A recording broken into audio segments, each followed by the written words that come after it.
Okay, so there's this book that you've probably heard about. It's Dr. Robert Cialdini's Influence, the Psychology of Persuasion. Influence, the Psychology of Persuasion. And I mean, rightly so, it's gotten a ton of positive press, positive references throughout the marketing world. It is also a really interesting book because how it's used today is really not how it was intended to be used when it was written. And so I want to talk about that a little bit at the beginning of this episode, but then I want to dive a little bit deeper into Robert Cialdini's fifth influence secret in the book, because I think it's underappreciated and you can get a lot of value out of thinking about it. Okay, so first things first, every marketer, every copywriter, every advertiser, every entrepreneur, really every influencer, every salesperson should read Influence by Robert Cialdini. It's subtitled The Psychology of Persuasion, and the really interesting thing about it is that it actually started off, if you read it, it started off as an anti-influence textbook. So he's a social psychologist. He said, okay, I seem to get influenced frequently, and I'm really curious, why do we say yes to another magazine subscription when we don't want another magazine subscription? Or why do we sign up for another whatever it is when we don't want a magazine subscription? It was written more in the days of print media initially, although it keeps being updated. So he was really curious about that, and so he started to study influence. And the thing is, as much as he intended to hand it out to or to sell it to consumers to help them protect themselves against being unduly influenced, it was very quickly picked up by, and now it's been embraced by Dr. Cialdini as a reference for marketers, persuaders, salespeople, business people, right? And while it was originally this anti-influence textbook, it's become an interesting story that now it's used more by the influencers than the influencees. Anyways, so he talks about the weapons of influence. And I never necessarily love those violent metaphors, but we could call them principles of influence. We could call them secrets of influence. Basically, what he identified is there are 6 separate principles of influence that people use that make it more likely that they're able to persuade people to do what they want them to do. And this applies across the board. Persuasion is happening in your personal life, your personal relationships. It's happening, with your kids, with your family. It's happening with your lovers, your loved ones. It's happening with people that you don't even know that you run into on the street. It's happening in media. It's happening in social media. It's happening in politics. It's happening in business. It's happening with nonprofits as well as, filthy capitalists. It happens all the freaking time. People are always influencing each other. And as much as we want to believe that we're not subject to these principles of influence, the truth is that people are intentionally or unintentionally using these on a consistent basis, and they are influencing us. And, kind of a funny thing is that this book, it's considered an essential reading, a textbook for marketing. And I've seen entire marketing programs built really just designed to leverage one principle. For example, Jeff Walker's product launch formula, one of the major things that it uses is social proof. It really leans into getting people to engage with the initial content around a product launch such that it's perceived that all these people are doing this, so why shouldn't I do it too? So let's talk really quickly through these 6 tools of influence. Most of these are used pretty frequently. There's number 1, reciprocity. So if you've ever gotten a fundraising appeal and the fundraising appeal has included a calendar or some mailing return labels or I don't know, whatever in it already, right? Or if somebody sends out a dollar bill letter, which is famous in the direct response world, or whatever it is, if you do something, if someone does something nice for you, you often want to do something nice back for them, right? And it can be even a tiny gift. It can just be a tiny gift. And so reciprocity is a powerful tool of influence, right? Commitment and consistency, getting someone to commit to something, to say that they're going to do it, is a way to get people to actually follow through on that and to stay consistent with what they committed to. Social proof is when we recognize that other people are doing it, and so we want to do it too, right? So, for example, like I've seen something like 98% of all online purchases at this point use reviews, or 98% of consumers say that they use reviews in making their purchase decisions.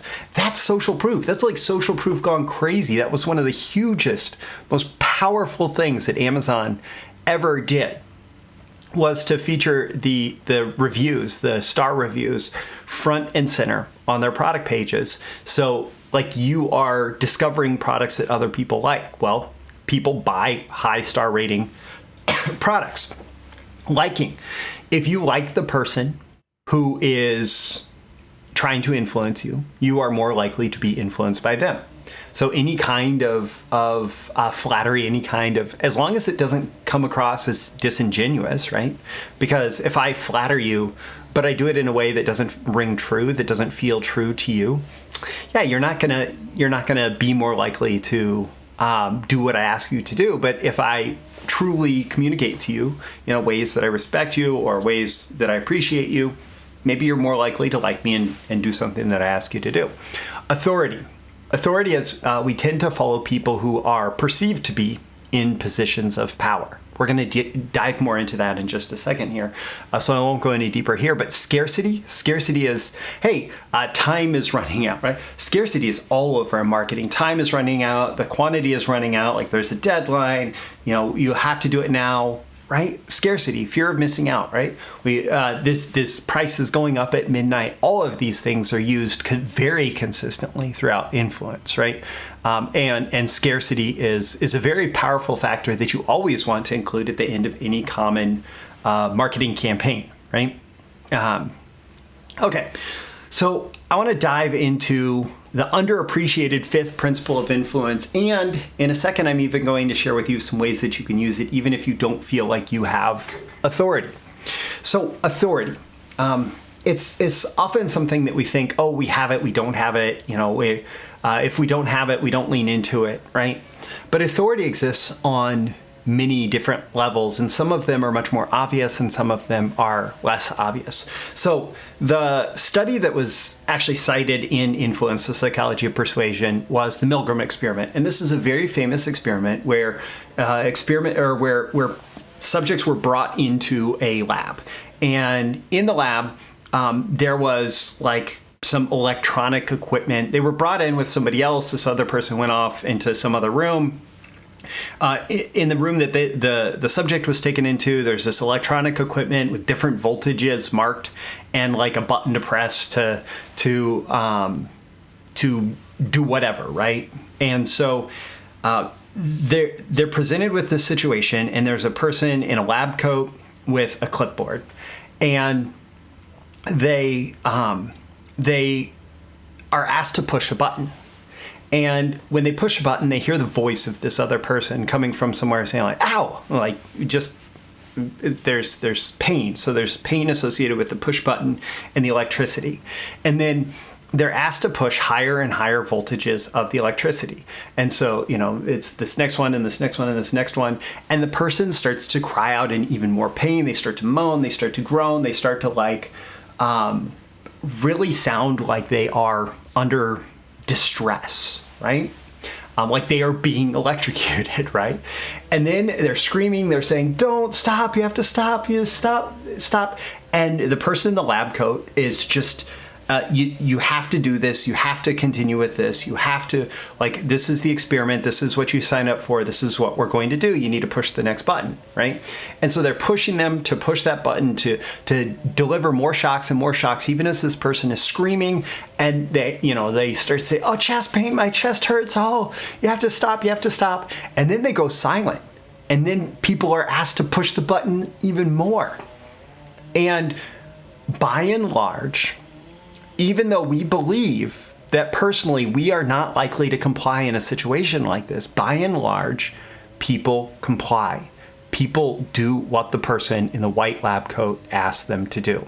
And that's the power of authority that's talked about in Influence, the Psychology of Persuasion, right? And so there's lots of different signals of authority that people can give us. One is a title. I put Dr. Robert Cialdini. I could put Robert Cialdini, PhD, which is on the cover of the book, right? I put Dr. Robert Cialdini because that is a title of authority, right? Different titles that we have, and those titles can come from lots of different places. They can come from educational institutions. They can come from certifying bodies. They can come from, state government. They can come from passing certain tests. They can come with certification. I said certifying bodies, right?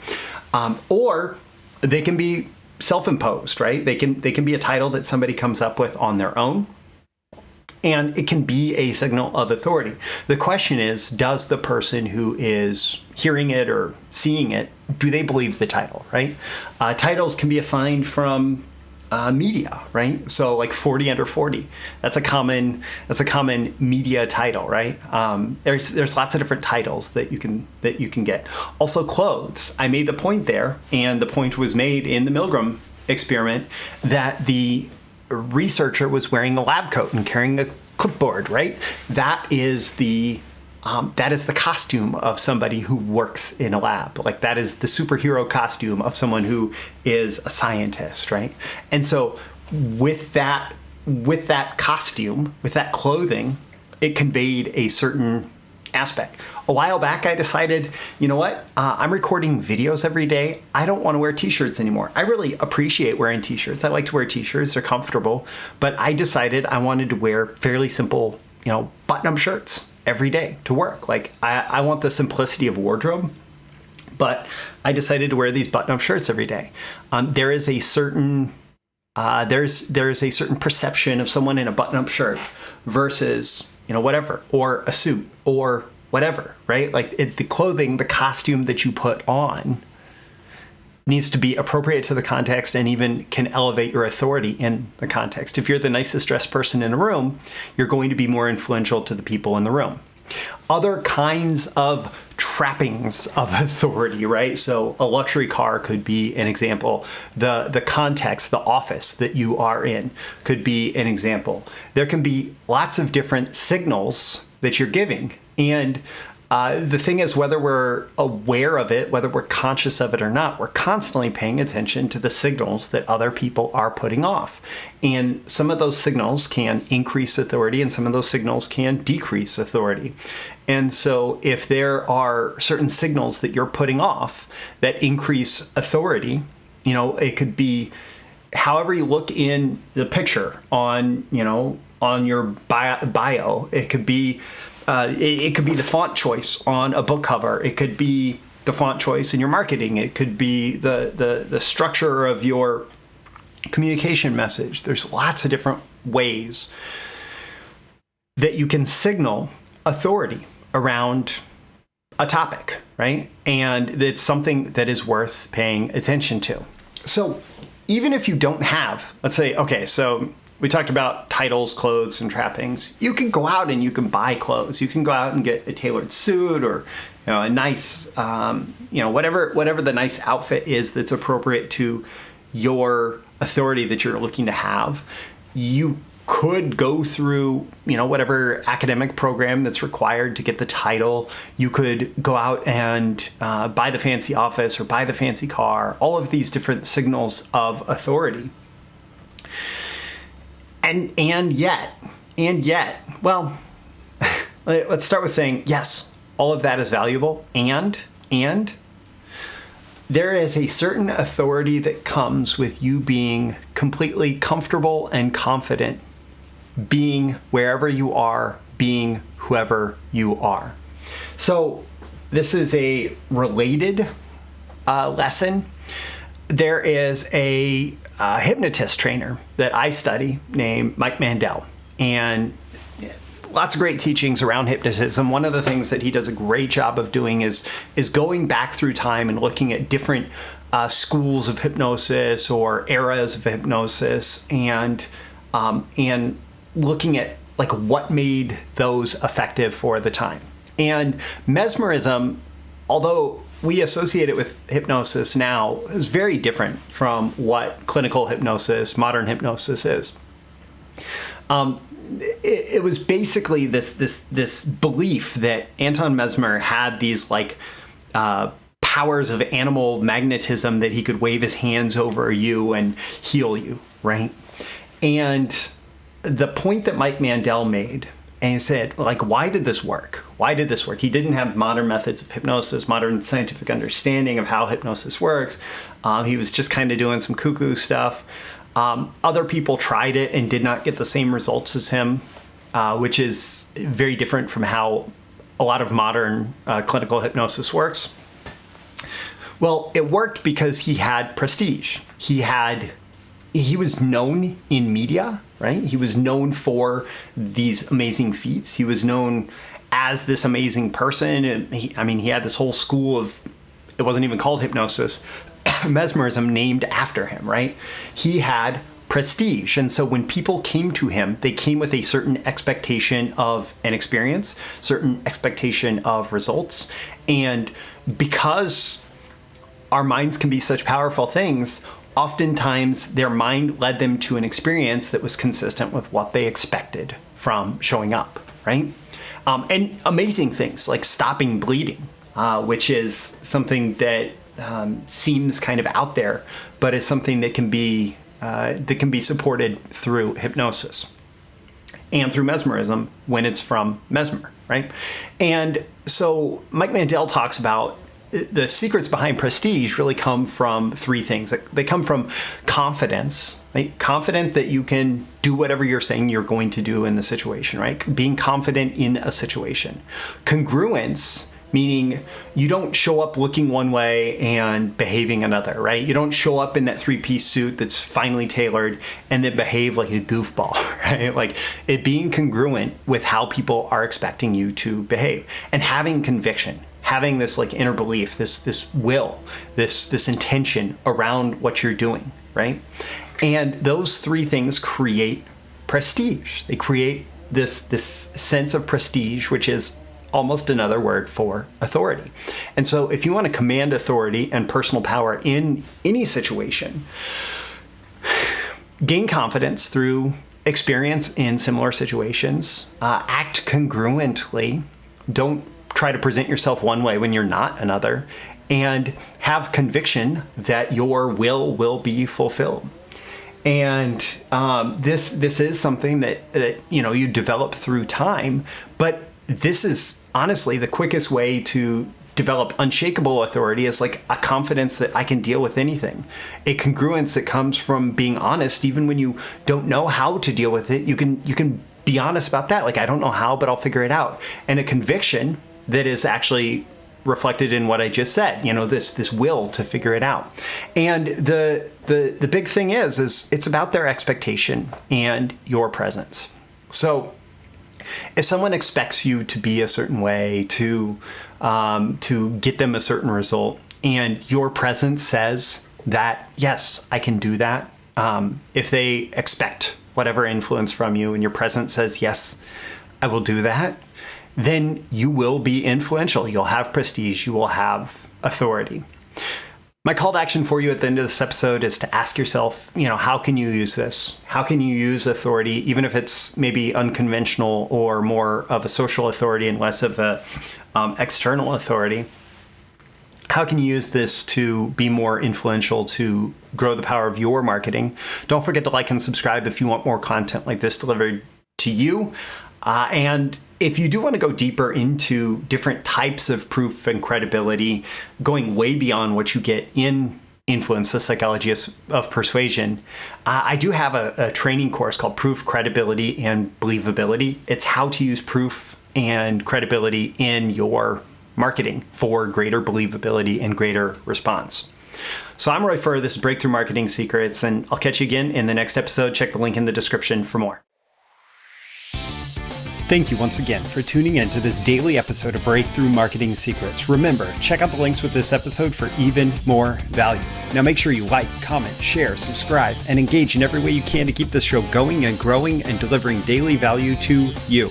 I'll catch you soon for your next big breakthrough.